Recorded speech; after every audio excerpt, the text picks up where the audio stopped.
আমরা আমাদের যে উপজেলা সদরগুলো আছে সেখানে আমরা এই মেডিকেল চেম্বার আমরা করব, যেখানে নর্মাল ডেলিভারির ব্যবস্থা থাকবে। আর ভ্রাম্যমান আলট্রাসোনোগ্রাম মেশিন এবং অন্যান্য যে যন্ত্রপাতিগুলো রয়েছে সেগুলো আমরা এলাকায় প্রেরণ করব, যাতে করে ঘরে থেকেই আমাদের গর্ভবতী নারীরা, আমাদের মায়েরা, তারা তাদের স্বাস্থ্যের খোঁজখবরটা রাখতে পারেন। সেজন্য ভ্রাম্যমান আলট্রাসোনোগ্রাম মেশিন এবং অন্যান্য যন্ত্রপাতির একটা গাড়ি আমরা আমাদের এলাকায় কাউনি এবং পীরগাছায় সর্বত্র আমরা প্রেরণ করব পিরিয়ডিক্যালি। আর নর্মাল ডেলিভারির চেম্বার সেটা উপজেলা পর্যায়ে আমরা করব ইনশাল্লাহ। ভিশন ব্লেন্ডার সাইক্লোন প্রো সঠিক ওয়াটের শক্তিশালী মোটর ও শার্প কাটিং এজ ব্লেডের কারণে মাংস কিংবা অন্যান্য মশলা নিমেষেই হয় মিহি বেসন। Vision blender cyclone pro. যেহেতু বাংলাদেশ রাষ্ট্র, আমরা আসলে সরকারি বেসরকারি নানা ধরনের উদ্যোগের মধ্য দিয়ে যাই। আমরা আমাদের এলাকায় সরকারি উদ্যোগ তো গ্রহণ করবই, অবশ্যই বেসরকারি যে উদ্যোগগুলো রয়েছে, যেমন নানা ধরনের কলকারখানা প্রতিষ্ঠা করা, সব কিছু সরকারিভাবে করা সম্ভবপর হবে না, বেসরকারি উদ্যোগ আমাদেরকে গ্রহণ করতেই হবে। সেক্ষেত্রে সরকারি বেসরকারি নানা ধরনের উদ্যোগ গ্রহণ করার মধ্য দিয়ে আমরা আমাদের এলাকার জন্য যে পরিকল্পনাগুলো রয়েছে সেগুলোকে আমরা বাস্তবায়ন করব। আমাদেরকে প্রথম যে বিষয়টা মাথায় রাখা দরকার, যে আমাদের আসলে তরুণেরা যারা আছেন তারা আসলে কেন মাদকের সঙ্গে সম্পৃক্ত হন।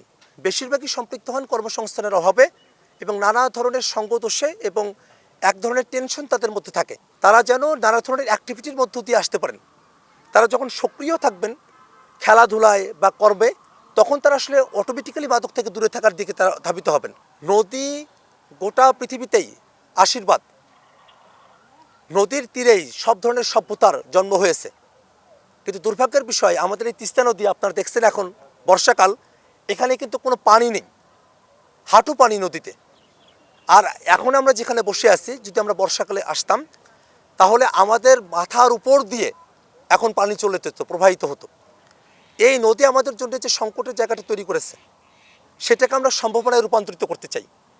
আমরা কাউনিয়া পীরগাছার মানুষেরা, হারাগাছের মানুষেরা, আমরা তিস্তা নদীর পাড়ে আমাদের এই জনপদ, তিস্তাকে নিয়ে আমাদের অনেক স্বপ্ন। আমরা যদি তিস্তার সমস্যার সমাধান করতে পারি তাহলে আমরা আমাদের উত্তরাঞ্চলের, আমাদের আশাবাদী যে আমরা 50% সমস্যার সমাধান করতে পারবো। সে কারণে আমরা আজকে তিস্তা নদীর পাড়ে বসেছি। আমরা একই সাথে চরাঞ্চলের মানুষও, প্রত্যন্ত অঞ্চলের মানুষও, আমরা আমাদের এই এলাকাটাকে আমরা নতুন করে আমরা সাজাতে চাই।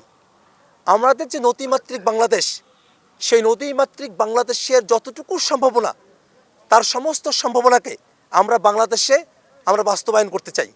আমরা কৃষিতে বিপ্লব চাই। আমরা নদীতে যে কার্যক্রমগুলো করা সম্ভব, নদী শাসন থেকে শুরু করে নিয়ে নদী থেকে সেচ প্রকল্প করা, নদীতে মৎস্য চাষ করা, নদীর কিনারায় শিল্প গড়ে তোলা, নদীকে একটা লাইফলাইন হিসেবে তৈরি করা, নদীকে একটা যোগাযোগের পথ হিসেবে ব্যবহার করা।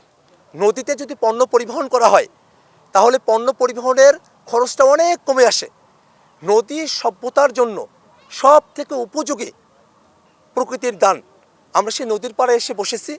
আমরা বাংলাদেশের সকল মানুষের কাছে এবং পৃথিবীবাসীর কাছে আমরা আমাদের নদীগুলোকে জীবন্ত করে, নদী ভিত্তিক যে সভ্যতার সূচনা অতীতে হয়েছিল তেমন করে নদীকে কেন্দ্র করেই আমরা আমাদের এলাকাকে গড়ে তোলা, আমাদের দেশকে গড়ে তোলা, এবং পৃথিবীর যে গতিপথ, সেখানে নদীর যে সম্ভাবনা, সেটাকে সম্পূর্ণভাবে বাস্তব করার একটা মানসিকতার জায়গা থেকে আমরা আজকে নদীর পাড়ে বসেছি।